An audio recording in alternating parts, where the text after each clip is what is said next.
Hello everyone, so this is six class of general agriculture. Six general agriculture के 6 class होने वाले हैं, मतलब आज हो जाएंगे। तो दिमाग में रखना कि 1 2 3 4, 1 2 3 4 और 5 क्लासेस हो चुकी हैं और एक ओरिएंटेशन क्लास हुए हैं जिसमें मैंने बताया कि पढ़ना क्या है, पढ़ा क्या है हमने, ठीक है, और कैसे कैसे ये पूरा कोर्स कंप्लीट करेंगे। तो ये पूरे कोर्स को कंप्लीट कर रहे हैं और धीरे धीरे देखो करते जाना। हर एक क्लासेस लगभग 35 मिनट्स का मैं करता हूँ, इसलिए बिकॉज कि ज़्यादा लंबा होगा तो आप भी बोर हो जाओगे। हाँ, और मैं भी पढ़ाते पढ़ाते बोर हो जाऊँगा। तो इन बिटवीन रहते हैं और पूरा कोर्स कंप्लीट होने वाला है। और जनरल एग्रीकल्चर अगर आप प्रिपरेशन स्टार्ट किए हो तो धीरे धीरे धीरे धीरे कंप्लीट करते जाना। उससे क्या होगा ना, एक टाइम पे बर्डन नहीं आएगा आपको कि अभी सबको करना है और इट्स वेरी टफ, ऐसे करके एक बर्डन सा आपको महसूस नहीं होगा, ठीक है। टेलीग्राम ग्रुप ज्वाइन कर लेना, लिंक डिस्क्रिप्शन पे है। हाँ, उसके बाद आपको अगर ये पीडीएफ जो हम लोग पढ़ रहे हैं उसका पीडीएफ चाहिए तो एक पेड ग्रुप बना दिया है, पेड टेलीग्राम ग्रुप। अगर आपको लगता है कि ये पीडीएफ आपको चाहिए तो आप वहाँ से ले लेना, ठीक है। ये टेलीग्राम में जाके क्या करना कि मुझे मैसेज करना, मैं आपको लिंक दे दूँगा, ठीक है। चलिए, तो ये था रिचुअल्स जो हम लोग रोज़ करते हैं, हमेशा जब भी वीडियो बनाते हैं तो आपको एक डिटेलिंग दे देते हैं कि क्या होने वाला है क्या नहीं। तो चलो, जनरल एग्रीकल्चर 5 में हमने क्या क्या पढ़ा, पहले हम लोग वो देख लेते हैं कि लास्ट क्लास में हमने क्या क्या किया था। तो जनरल एग्रीकल्चर 5 में आप जब देखोगे, जो फिफ्थ क्लास था उसमें हम लोग सारे टर्मिनोलॉजीज़ को कंप्लीट कर रहे थे, ठीक है। वेदर ये कोल क्रॉप्स हो गया, ठीक है। इसके पहले वाला क्लास का कंटिन्यूएशन क्लास था ये। जैसे 4 में आप देखोगे ना, स्टार्ट किया मैंने टर्मिनोलॉजीज़, ये बहुत इंपॉर्टेंट है, ठीक है। तो इनको एकदम नेग्लेक्ट मत करना कि यार ये तो ऐसे ही है, ये हम छोड़ देते हैं, नहीं, यही सब एग्जाम के लिए बहुत इंपॉर्टेंट होता है। तो इन सबको आप करते जाना। देखो, तो टर्मिनोलॉजीज़ में हम लोग क्या देखा, कोल क्रॉप्स देखा, आपको कवर क्रॉप्स देखा, कवर क्रॉप्स, मल्च क्रॉप्स देखा, ठीक है। उसके बाद हम लोगों ने देखा कॉम्प्लीमेंट्री क्रॉप्स क्या होता है। हाँ, अच्छे से डिफाइन करके पढ़ा। ले क्रॉपिंग्स देखा, नर्स क्रॉप्स देखा। उसके बाद पेयर्ड रो क्रॉपिंग क्या होता है उसको अच्छे से डिटेल में एग्जाम्पल्स में देखा। रिस्टोरेटिव क्रॉप्स देखा, स्किप क्रॉपिंग देखा। स्मॉदर क्रॉप क्या होता है, trap crop, decoy crop, trap crop को डिकॉय क्रॉप भी बोलते हैं, वो कैसे फेंसिंग में लगता है मैंने अच्छे से डिटेल में आपको बताया। आपने साइलेज क्रॉप्स देखा होगा, बेस्ट साइलेज क्रॉप कौन सा है, क्रॉप रोटेशन हमने पढ़ा, मोनोक्रॉपिंग हमने पढ़ा, मल्टीपल क्रॉपिंग, दोनों में डिफरेंस क्या है वो हमने देखा, इंटर क्रॉपिंग देखा, मिक्स्ड क्रॉपिंग देखा, ठीक है। फिर हम लोगों ने रिले क्रॉपिंग देखा, रटूनिंग देखा और कुछ कुछ बातें की जो हम लोग हमेशा करते हैं, ठीक है। चलिए, आज हम लोग क्या करते हैं, कैसे क्या करते हैं, उसके बारे में हम लोग डिस्कस करते हैं। आज की क्लासेस स्टार्ट करते हैं। तो ठीक है, तो आज भी हम लोग कुछ इंपॉर्टेंट क्लास ही करेंगे, कुछ इंपॉर्टेंट पॉइंट्स करेंगे, देखेंगे कि क्या क्या इंपॉर्टेंट चीज़ें हैं और क्या क्या आने योग्य चीज़ें हैं जो आ सकते हैं आपके एग्जाम्स में। देखो, इस बार एग्ज़ाम में ना, एक आपने सुना होगा, एक जेड वैल्यू करके आया था एग्ज़ाम में, ठीक है। तो ऐसे वैल्यूज़ आपको जेड वैल्यूज़, ए वैल्यूज़ आते हैं, ठीक है। तो हम लोग इसी तरह जेड वैल्यूज़ को तो हम लोगों ने देख लिया, आप PYQs में देख ही लोगे। आज क्या करेंगे हम लोग, आज देखेंगे ए वैल्यूज़ क्या होता है, ठीक है। ए वैल्यूज़, ओके। तो ए वैल्यूज़ एक्चुअली होता क्या है, देखो इसको कैसे डिफाइन करते हैं। It's defined as available soil nutrient. हाँ, जैसे एक सॉइल है मान लो, ठीक है, एक ये एरिया, एक ये फील्ड हम लोग रख लेते हैं, यहाँ पे सॉइल है ना। तो इसमें कितना न्यूट्रेंट्स है, इस सॉइल में कितना न्यूट्रेंट्स है, ठीक है, इस सॉइल में कितना न्यूट्रेंट्स है।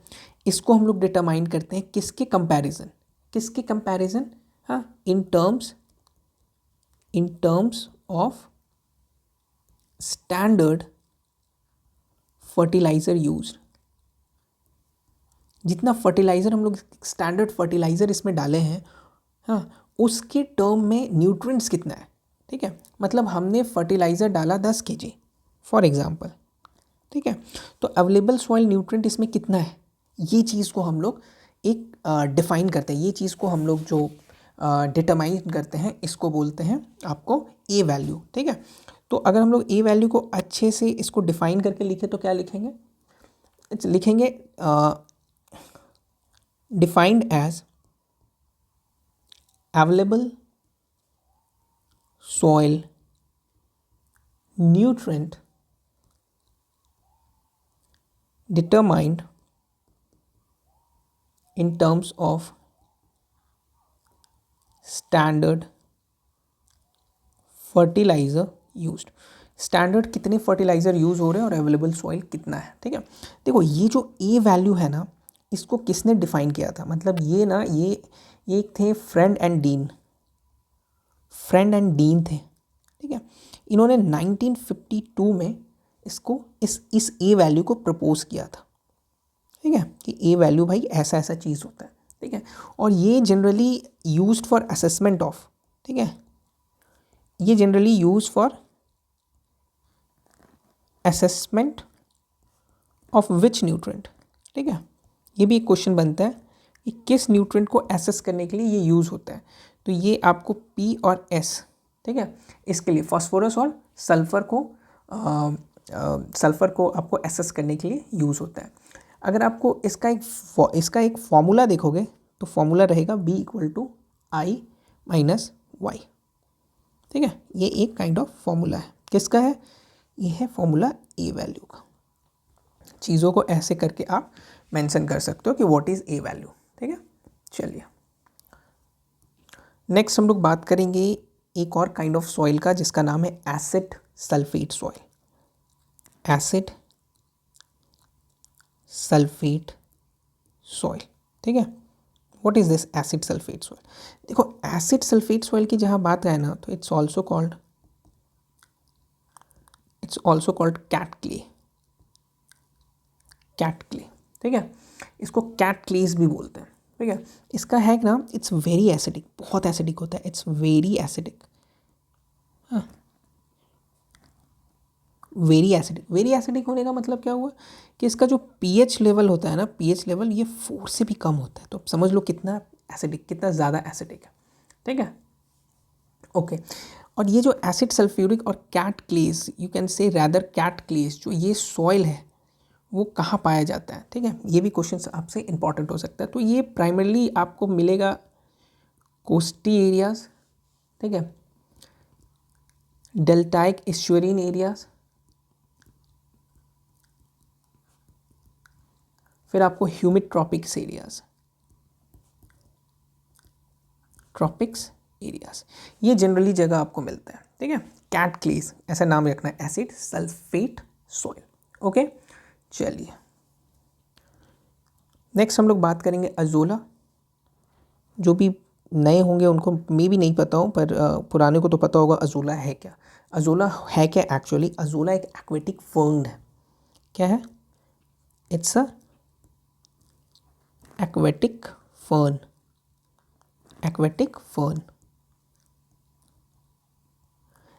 फर्न मतलब जो एक्वेटिक में पाया जाता है, जो पानी में पाया जाता है। ये होता क्या है, ये क्या करता है, ये करता क्या, it fixes atmospheric nitrogen in symbiotic association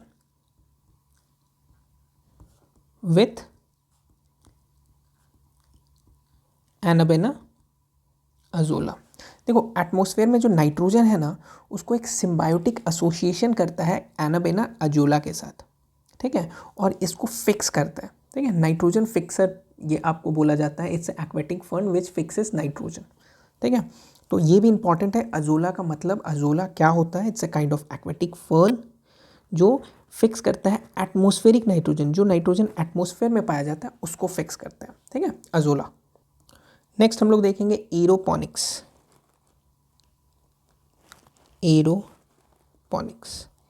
अब ये एरोपोनिक्स क्या है, ठीक है।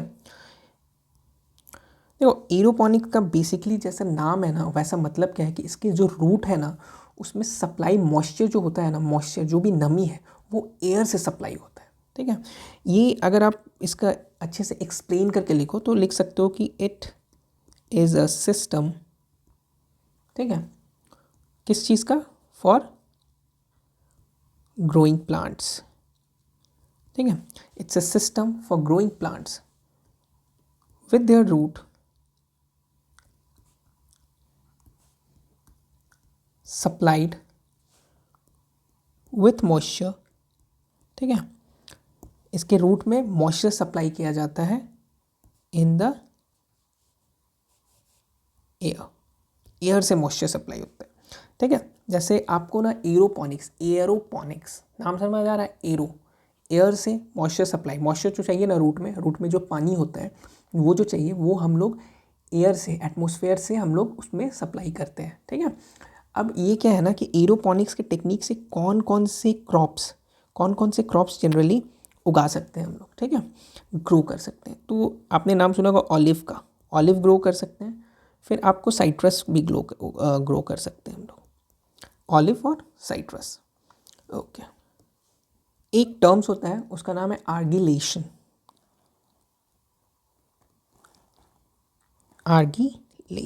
ठीक है। अब ये क्या है भाई, आर्गिलेशन क्या है? देखो आर्गिलेशन एक प्रोसेस है, ठीक है। ये क्या प्रोसेस है कि मान लो एक ये जो हॉराइजन है सॉइल का, ये ए हॉराइजन रख लो, ये बी हॉराइजन रख लो, ये सी हॉराइजन रख लो। आपने पढ़ा ही होगा हॉराइजन होता है सॉइल का ए बी सी, अपर वाला जो पार्ट होता है वो उसको हम लोग बोलते हैं ओ, ठीक है। ऐसे करके हॉराइजन होता है। तो इसमें क्या होता है ना कि जो क्ले पार्टिकल्स होते हैं ना, देखो क्ले सॉइल में क्या क्या होता है, सॉइल में इफ़ यू नो, सॉइल में होता है सैंड, सिल्ट और क्ले। क्ले सबसे फाइन होता है, ये एग्ज़ाम में आता है, इनफैक्ट ये एग्ज़ाम में बहुत बार क्वेश्चन पूछ चुका है। तो सॉइल में हम लोगों ने जानते हैं कि सैंड, सिल्ट और क्ले होता है। तो अभी क्या इसमें हम लोगों को देखना है कि ये जो क्ले पोर्शन है ना वो माइग्रेट करता है अपर, यहाँ जो क्ले पोर्शन होगा, ये जो क्ले पोर्शन है ना ये अपर एरिया से लोअर फॉर्म में माइग्रेट करेगा, इधर माइग्रेट करेगा क्ले पोर्शन, ठीक है। तो ये प्रोसेस ऑफ माइग्रेशन, आजिलेशन क्या है, the process of disperse clay particle migrated from upper two lower origin, ठीक है, इज कॉल्ड आजिलेशन, ठीक है। अगर हम लोग इसको अच्छे से डिफाइन करेंगे तो इसको क्या लिखेंगे, process of migration of dispersed clay particles from upper to lower soil origins, ठीक है। ये आपको आजिलेशन होता है। ओके चलिए, एक चीज़ और है, एंटीडोट। एंटीडोट क्या होता है? देखो एंटीडोट क्या होता है, जैसे हम लोग ना फर्टिलाइज़र यूज़ करते हैं, एक सॉइल है, एक हम लोग खेत ले लेंगे, हाँ, खेत में हम लोग कोई फर्टिलाइज़र यूज़ किए, कुछ फर्टिलाइज़र अप्लाई किए, ठीक है। तो फर्टिलाइज़र में हार्मफुल केमिकल्स होते हैं, एज यू नो फर्टिलाइज़र में you can find harmful chemicals. तो इस केमिकल्स को न्यूट्रलाइज करने के लिए, ठीक है, जैसे स्पेसिफिक पेस्टिसाइड जो कि हार्मफुल इफेक्ट करता है ह्यूमंस पे, क्योंकि ये खाना यहाँ से जो फूड उगता है वो ह्यूमंस कंज्यूम करते हैं। ऑब्वियस है कि ये फर्टिलाइज़र यहाँ से ह्यूमंस के अंदर भी आएगा, है ना। तो ये जो फर्टिलाइज़र के हार्मफुल केमिकल जो ह्यूमन में आ रहे हैं इसको न्यूट्रलाइज करना है कि ये ना आपको नुकसान ना करे। तो ये फंक्शन होता है एंटीडोट का, ठीक है। ये काइंड ऑफ केमिकल होता है, ठीक है। इसको हम लोग कैसे लिखेंगे, एक केमिकल, ठीक है, a chemical applied to prevent the harmful effect of specific pesticide on human being, ठीक है। वो जो केमिकल अप्लाइड करते हैं ना एज ए एंटीडोट, वो यूज़ करते हैं ताकि जो हार्मफुल इफेक्ट है, हाँ, स्पेसिफिक पेस्टिसाइड्स का वो ह्यूमन बीइंग पे बहुत कम हो या ना ही हो तो वही अच्छा है, ठीक है। ओके, नेक्स्ट एक इम्पॉर्टेंट चीज़ मुझे दिखा, ब्लाइंड कल्टीवेशन। अब ये ब्लाइंड कल्टीवेशन क्या है? जैसा आप नाम है, ब्लाइंड मतलब अंधा होता है। ब्लाइंड कल्टीवेशन क्या है? देखो ब्लाइंड कल्टीवेशन क्या है ना कि अगर क्रॉप इमर्ज नहीं किया है, अगर एक एरिया है, फिर से एक एरिया बनाते हैं और यहाँ पे हम लोगों ने कुछ क्रॉप लगा दिया पर वो इमर्ज नहीं किया, वो निकला नहीं है अभी तक, ठीक है, वो अभी बहुत नीचे है, वो सॉइल में ही है, मतलब अपने हम लोग बीज ही लगाया है। तो क्रॉप इमर्ज नहीं करने के पहले हम लोग एक बार फिर से कल्टीवेशन कर देते हैं पूरा एरिया का, ट्रैक्टर्स चला दिया, ठीक है। तो इस वे में क्या होता है कि वीड कंट्रोल हो जाता है, क्योंकि क्रॉप के साथ वीड भी आता है। तो अभी जब ये जहाँ ट्रैक्टर चला दिया ना, तो वो वीड मर जाएगा, वो वीड जो हो जाएगा डिस्ट्रॉय हो जाएगा इस प्रोसेस से। और यही प्रोसेस करते हैं ब्लाइंड कल्टीवेशन, इसीलिए करते हैं क्योंकि वीड डिस्ट्रॉय हो जाए, वो जो सीड्स है वो तो वहीं रहेगा और वो सीड्स फिर से उग जाएगा, ठीक है। बेसिकली कुछ चुनिंदा सीड्स या चुनिंदा क्रॉप्स के साथ ये हम लोग काम करते हैं। तो ये इसका एग्जाम्पल्स कौन सा है, अगर हम लोग एग्जाम्पल देखेंगे जो ब्लाइंड कल्टीवेशन का एग्जाम्पल हम लोग बोलेंगे, तो ये आपको आएगा शुगर केन और आपको आएगा पोटैटो। इनके साथ ब्लाइंड कल्टीवेशन किया जाता है, ठीक है। तो ब्लाइंड कल्टीवेशन का एक अच्छे से हम लोग जो डेफिनेशन है वो क्या रहेगा, तो रहेगा cultivation before the crop is emerged, especially practiced in potato and sugar cane, ठीक है। स्पेशली आपको पोटैटो और शुगर केन पे होता है। ये होता क्यों है,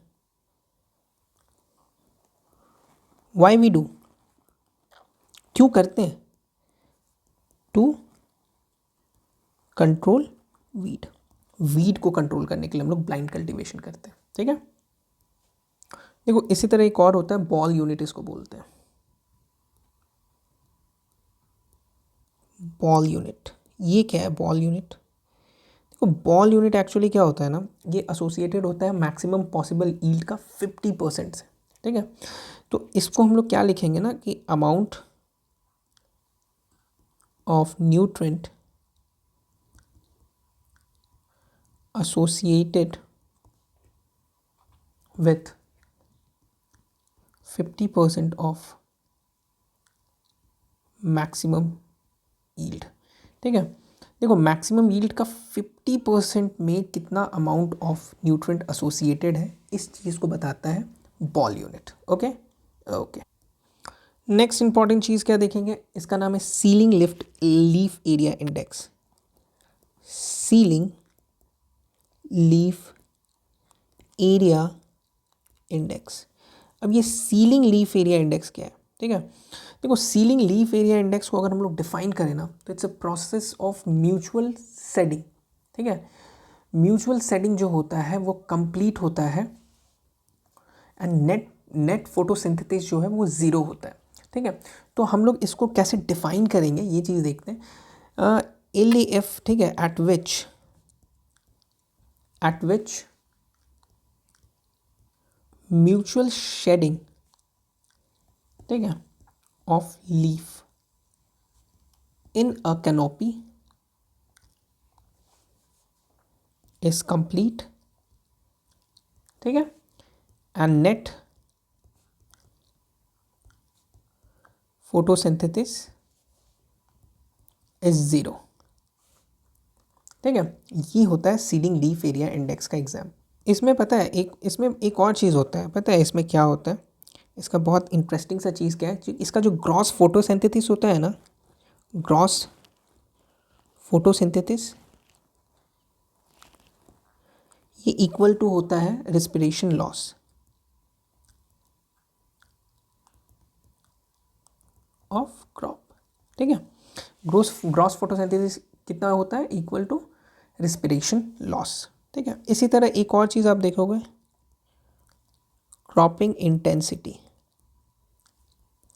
क्रॉपिंग इंटेंसिटी क्या होता है, देखो क्रॉपिंग इंटेंसिटी को कैसे करते हैं हम लोग define, it's a total sown area, जितना एरिया में हम लोगों ने सो किया है, equal by net cultivated area, ठीक है, इनटू 100, ठीक है। जितना एरिया में सोन किया और जितना कल्टीवेशन वो उसको डिवाइड करते हैं और इनटू 100 करते हैं, तो इससे हम लोगों को क्या निकल जाता है, क्रॉपिंग इंटेंसिटी।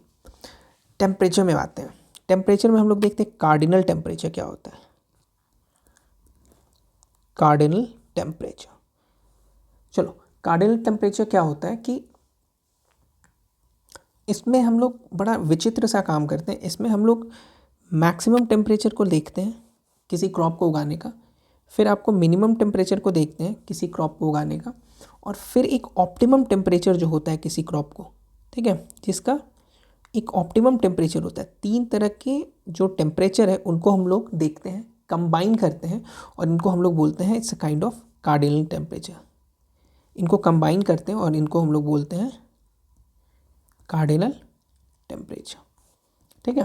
जैसे एक एग्जांपल दे देते हैं, मान लो सीरियल्स की बात कर रहे हैं, हाँ, सीरियल्स की बात करें तो सीरियल्स में जो अगर हम लोग मिनिमम देखेंगे, फिर आपको देखेंगे मैक्सिमम, और देखेंगे ऑप्टिमम, ठीक है। तो अगर मिनिमम जो टेम्परेचर है सीरियल्स का 0 से 15 डिग्री हो जाता है, फिर आपको मैक्सिमम जो होता है वो 31 से 37 डिग्री तक भी कोई इशू नहीं होता है, ठीक है, 37 डिग्री। तो इसका ऑप्टिमम क्या निकल के आता है, ऑप्टिमम निकल के आता है 25 से 30 डिग्री, ठीक है। तो ये हम लोग एक आपको ऐसे करके हम लोग कार्डिनल टेम्परेचर निकालते हैं, जिसमें मैक्सिमम मिनिमम ऑप्टिमम सब देखते हैं, ठीक है। अब क्या होता है, ऐसी कार्डिनल टेम्परेचर की बात की है तो अब बेस टेम्परेचर भी क्या होता है उसको भी देख लो। बेस टेम्परेचर, अब ये बेस टेम्परेचर है क्या? बेस टेम्परेचर क्या है ना, एक लोएस्ट टेम्परेचर है जहाँ पे ग्रोथ नहीं होता है, ठीक है। जैसे हम क्या देखेंगे ना कि इसको पहले लिख लेते हैं, ठीक है। ये क्या है, lowest temperature at which there is no growth, ठीक है। इसको बोलते हैं बेस टेम्परेचर। बेस टेम्परेचर क्या है, lowest temperature at which there is no growth. अच्छा लोएस्ट, अच्छा ऐसे कौन सा टेम्परेचर है, देखो वीट जो है ना, वीट का एक बेस टेम्परेचर है। वीट का कितना बेस टेम्परेचर है, 4 डिग्री सेल्सियस। यहाँ पे ग्रोथ नहीं होता है, वीट में क्या होता है, नो ग्रोथ। ये 4 डिग्री के नीचे ग्रोथ नहीं देखा जाता है, ठीक है। वहीं पे अगर आप राइस को देखोगे ना, और यू कैन से सोरघम, सोरघम को देखोगे ना, तो व्हाट यू फील कि 10 डिग्री के नीचे you will not see any growth. तो ये एक बेस टेम्परेचर आप कह सकते हो वीट और राइस का, और यू कैन से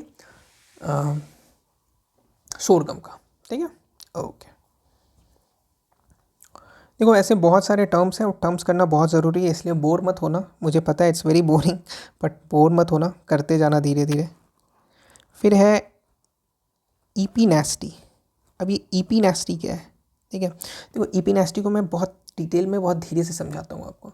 ये सिंपल सा चीज़ है कि क्या होता है ना कि एक जैसे क्रॉप है, ये कोई भी क्रॉप ले लो, ठीक है। मान लो ये आप चावल ही ले लो, ऐसे करके कोई भी क्रॉप ले लो, तो उसका जो ऊपर वाला पोर्शन है ना वो बहुत भारी हो जाता है, ऑल बिकॉज ऑफ ग्रोथ।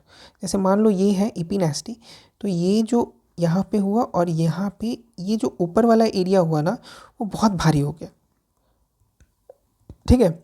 ये जो ऊपर वाला एरिया भारी होने के कारण वो बेंड कर गया, ठीक है, इट बेंड, ये ऐसे आ गया, ऐसे करके बेंड कर गया। तो growth of upper surface of plant organ, जो कि कॉजिंग इट बेंड डाउनवर्ड, इतना ज़्यादा ग्रोथ हो जाता है कि वो बेंड कर जाता है नीचे। इस प्रोसेस को, इस चीज़ को हम लोग इपीनेस्टी बोलते हैं, ठीक है। तो इसको हम लोग कैसे डिफाइन करेंगे, डिफाइन करेंगे increased in the growth of, ठीक है, upper surface of plant organ, ठीक है। अपर सरफेस जो प्लांट ऑर्गन का है वो इंक्रीज हो जाता है, वो बहुत ज़्यादा ग्रो कर जाता है, causing it to bend downward. ये उसके कारण ये जो पूरा जो ऊपर वाला पोर्शन है ना वो बेंड कर जाता है, वो नीचे हो जाता है, एंड इस प्रोसेस को बोलते हैं इपीनेस्टी। एक और टर्म आएगा आपको, इफीमेरल, ठीक है, इफीमेरल, इफीमेरल, ठीक है। अब ये इफीमेरल क्या है, इसको फिर क्यों नहीं बना यार, ठीक है, चलिए। इफीमेरल क्या है, देखो इसको जनरली ना एक और नाम है इसका, इसका नाम है, it's also called drought escaping plant, ठीक है। इसको ड्रॉट को स्केप करना होता है। तो क्या करता है ना कि ये बहुत जल्दी अपना लाइफ साइकिल कंप्लीट कर लेता है, ठीक है।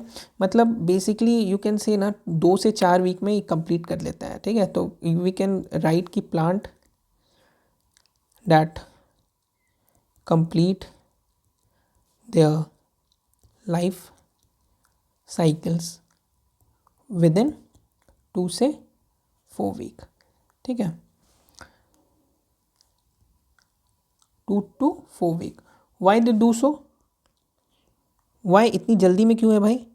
To escape drought, escape drought, drought को स्केप करने के लिए काम करते हैं। चलिए, ठीक है। एक और टर्म से इसको बोलते हैं furrow slice, furrow slice. Furrow slice होता क्या है? देखो, फरो स्लाइस क्या है ना कि soil surface with depth over, हम लोग क्या करते हैं कि एक जो डेप्थ है सॉइल सरफेस का 0 से 15 सेंटीमीटर तक का जो डेप्थ है, हाँ, over 1 hectare is known as furrow slice, ठीक है। इसको हम लोग ऐसे डिफाइन कर सकते हैं कि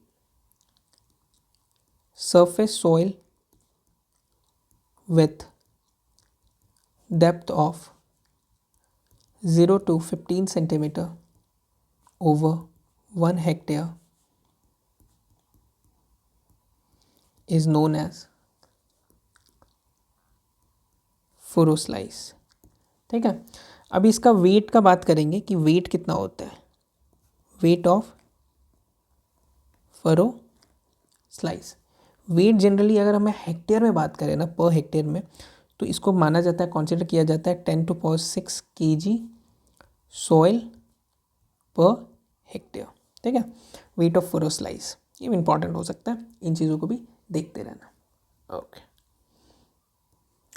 देखो एक और चीज़ होता है, उसको बोलते हैं मेथ हेमोग्लोबिन एनीमिया, ठीक है।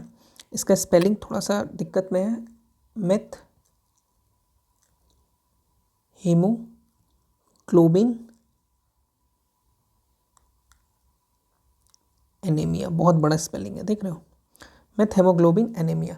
ये जनरली देखो होता क्या है, it's associated with nitrate toxicity, ठीक है, लिख लो ना, happens due to nitrate toxicity, ठीक है।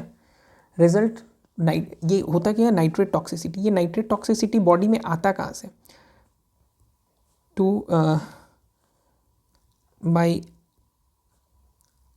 कंज्यूमिंग नाइट्रेट रिच वाटर, पानी पीने से जिसमें नाइट्रेट ज़्यादा है। देखो ये ना जनरली ना बहुत लो टोरेन एरिया में पाया जाता है, और इसको बोला जाता है ब्लू बेबी सिंड्रोम भी बोला जाता है, ठीक है। इसको क्या बोला जाता है? एक और नाम है ब्लू बेबी सिंड्रोम। ये जनरली बच्चों में हो जाता है। इसमें क्या हो जाता है ना कि स्किन जो होता है ना बेबीज़ का, जैसे ये एक बच्चा है मान लो, कंसीडर करो, तो उसका स्किन जो होता है ना वो ग्रेस ब्लू हो जाता है। स्किन का कलर कौन सा हो जाता है? ग्रेश ब्लू स्किन, ठीक है। स्किन कलर ग्रेस ब्लू हो जाता है, ठीक है। तो इसको ब्लू बेबी सिंड्रोम भी बोलते हैं। जनरली फाउंड इन किड्स, ऐसे एरिया में वो किड्स रहते हैं जो कि कंज्यूम करते हैं वहाँ पे नाइट्रेट रिच वाटर। वाटर जो होता है उसमें नाइट्रेट की मात्रा बहुत ज़्यादा होती है, ठीक है। ऐसे एरिया के वाटर को कंज्यूम करते हैं उन लोग।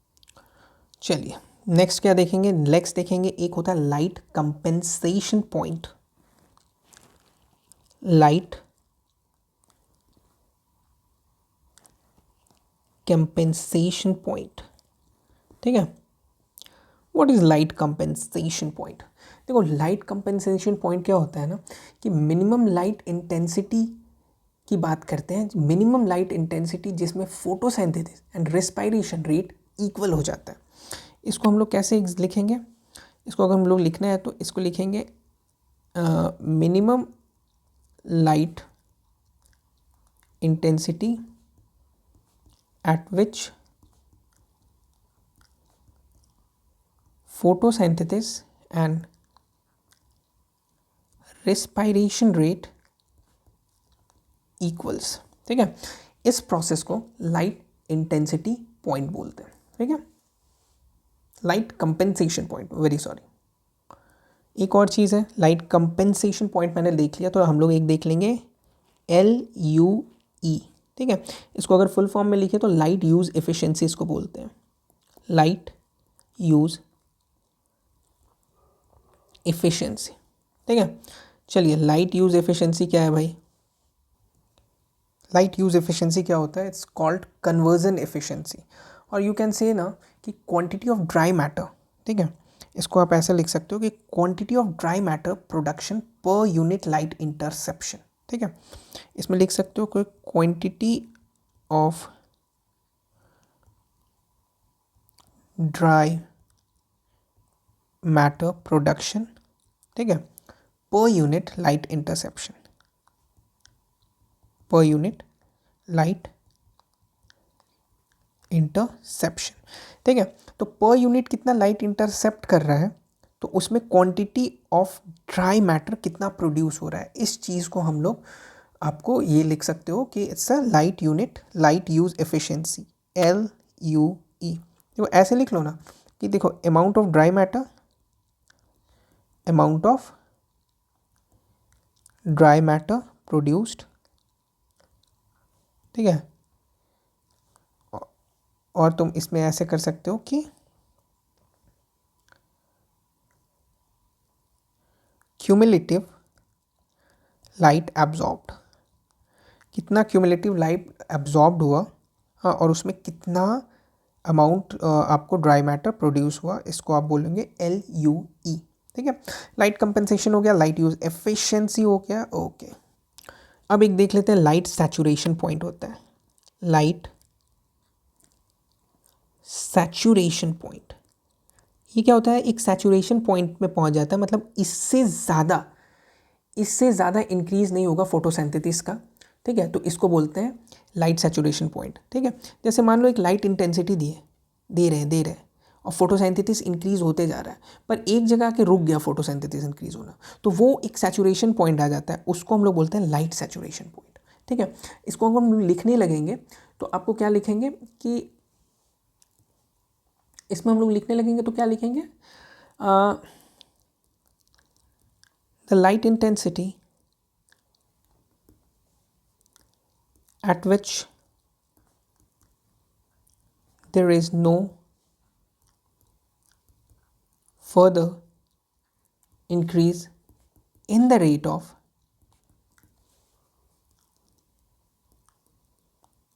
photosynthesis, ठीक है, इसको बोलेंगे। देखो लाइट सैचुरेशन पॉइंट जनरली हम लोग ना C4 में ज़्यादा देखते हैं, C3 प्लांट्स के। C4 प्लांट्स क्या होता है, C3 प्लांट्स क्या होता है, इसको हम लोग डिटेल में बाद में समझेंगे। देखो एक जो लाइट कंपेंसेशन पॉइंट होता है ना, वो आपको ये जनरली मैं बोल सकता हूँ कि राइस में सबसे ज़्यादा होता है, राइस में बहुत ज़्यादा होता है लाइट कंपेंसेशन पॉइंट, ठीक है। तो इन चीज़ों को थोड़ा सा ध्यान में रखना अगर एग्जाम में ऐसे क्वेश्चंस आते हैं तो, लाइट सैचुरेशन पॉइंट्स, ठीक है। उसके बाद 2-3 टर्म्स है, आपने सुना होगा, अगर कोर वाटरिंग होता है, कोर वाटरिंग। अब ये कोर वाटरिंग क्या होता है, देखो कोर वाटरिंग क्या होता है ना, first irrigation of crops is called core watering, ठीक है, and the depth applied in the first watering is called core depth, core watering. और एक और टर्म्स इससे इनबिल्ट रहता है, इसको बोलते हैं कोर डेप्थ, ठीक है। तो ये दोनों चीज़ क्या है, देखो हम लोग कोर वाटरिंग की बात करें तो इसमें हम लोग बोल सकते हैं कि first irrigation of crop, first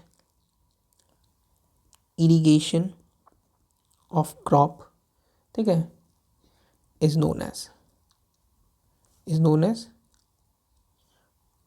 core watering, ठीक है, ओके। और अगर ये किस डेप्थ तक जा रहा है, ठीक है, इरिगेशन जो हुआ बोलते हैं इसको depth of irrigation, depth of irrigation, किस डेप्थ में इरिगेशन हुआ है, किस डेप्थ तक इरिगेशन हुआ है, इसको हम लोग बोलेंगे कोर डेप्थ, ठीक है, core watering and core depth, ठीक है। इसी तरह हम लोग एक चीज़ होता है सार, ठीक है, सार जो होता है उसको बोलते हैं सोडियम एब्जॉर्प्शन रेशियो, ठीक है।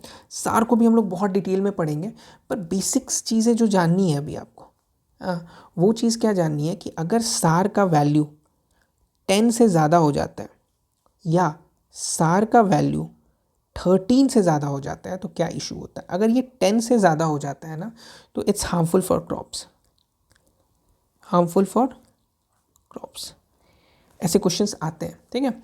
और अगर 13 से ज़्यादा हो जाता है तो ये इसको अल्कली सॉइल घोषित कर दिया जाता है, अल्कली सॉइल, और यू कैन से सोडिक सॉइल, ठीक है। तो ये प्रॉब्लम होता है सार में कि सार अगर 10 से ज़्यादा होता है तो it's very harmful for crops, और अगर 10 से भी ऊपर 13 तक चल जाता है तो इसको आपको अल्कली या सोडिक सॉइल बोला जाता है, ठीक है। ओके, चलो लास्ट चीज़ आज का पढ़ते हैं हम लोग। हाँ, वो है दो चीज़। एक चीज़ हम लोग देखेंगे ट्रांसपीरेशनल रेशियो क्या होता है, ठीक है, ट्रांसपीरेशनल रेशियो। एक और टर्म हम लोग पढ़ेंगे ट्रांसपीरेशनल कोफिशिएंट, ठीक है। दो टर्म है, दो टर्म को हम लोग पढ़ते हैं, ठीक है। देखो ट्रांसपीरेशनल रेशियो क्या होता है, ठीक है। इसमें क्या होता है ना कि amount of water transpired by a crop, ठीक है, to produce 1 kg dry matter. 1 kg dry matter जो है उसके लिए कितने वाटर को ट्रांसपायर किया, ट्रांसपायर्ड हुआ उस क्रॉप से, इस चीज़ को हम लोग पढ़ते हैं। देखो मान लो हम लोग 1 kg हम लोग वीट को उगाते हैं, ठीक है। अब 1 kg वीट में ट्रांसपीरेशन हुआ होगा उस क्रॉप्स का, तो ट्रांसपीरेशन कितना हुआ होगा, कितना ट्रांसपीरेशन हुआ होगा, इस चीज़ को हम लोग ट्रांसपीरेशन रेशियो देखते हैं, इसको बोलते हैं transpirational ratio. If we are talking about different thing, जैसे मैं ब्लू से कर लेता हूँ इसको, ओके। तो ट्रांसपीरेशनल कोफिशिएंट क्या होता है, ट्रांसपीरेशनल कोफिशिएंट क्या होता है पता है, amount of water needed by a crop to produce 1 kg dry matter. बहुत कंफ्यूजिंग है दोनों, ठीक है। मतलब देखो इसका एग्जाम्पल जो है ना 5000 लीटर, एक एस्टिमेट बताता है 5000 लीटर वो यूज़ होता है 1 kg राइस के लिए। 1 kg राइस को अगर उगाना है ना तो आपको 5000 लीटर वाटर चाहिए, ये काइंड ऑफ एक एस्टिमेट है, ठीक है। तो ट्रांसपीरेशनल रेशियो और ट्रांसपीरेशनल कोफिशिएंट में दोनों में जो डिफरेंस है वो चीज़ें आपको समझनी होगी।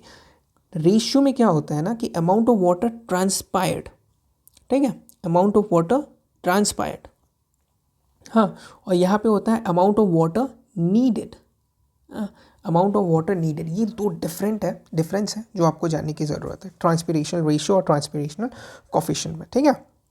चलिए, तो ये हम लोग क्या हुआ कि ये आज हम लोग ख़त्म करते हैं जनरल एग्रीकल्चर, ठीक है।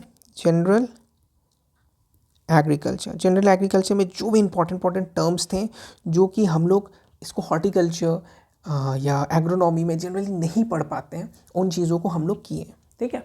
अब हम लोग क्या करते हैं कि अकॉर्डिंग टू यू, हाँ, मुझे ऐसा फील हो रहा है कुछ लोग बोल रहे हैं एग्रोनॉमी स्टार्ट करने, कुछ लोग बोल रहे हैं हॉर्टिकल्चर, ठीक है। तो मैं देख लेता हूँ कौन स्टार्ट करते हैं।